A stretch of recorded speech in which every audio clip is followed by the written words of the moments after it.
This is my quick take on sports fragrances.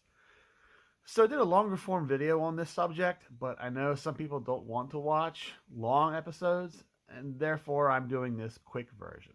What I basically said in that video, and I'm going to repeat here much more briefly, is that sport fragrances have had a bit of a tumultuous history. When they first emerged, it was just for the aesthetics of sports. A fragrance that is meant to convey the person wearing it is athletic, that they play sports, that they climb or hike or whatever. The very first ones, like 40 Love by Jean Desprez, a fragrance based around tennis, right? So fast forward into the 60s, 70s, and 80s, sports fragrances stayed basically in that same mode. The earliest Lacoste fragrances, a lot of fragrances from the 70s in particular, were meant to be sporty. Alliage from Estee Lauder.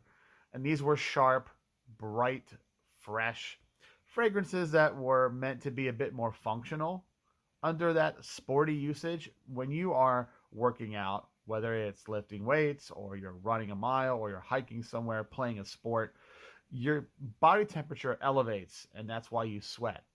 So, if you put on a really strong, heavy fragrance meant for evening use or casual day use on a body that's been sweating or that has a higher temperature, that fragrance is going to suddenly be too much. So, the sports fragrances from that era were lighter alternatives. That trend, however, stopped into the 90s when sports fragrances often had their own unique scent profile. They were no longer lighter versions or lighter takes on established tropes. They were instead dynamic, fresh. A lot of times they had juicy fruit notes in them or sharp green notes. They were standalone fragrances that once again had kind of come full circle back to being more of an aesthetic presentation than an actual function. So that leads us into today, where it's a mixed bag. Some sport fragrances today are lighter and meant for use after exertion. Others are strong and heavy and just meant to convey that the wearer is sporty, I guess, right?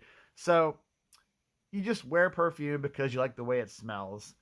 And definitely don't wear anything, sport or otherwise, before you go to the gym.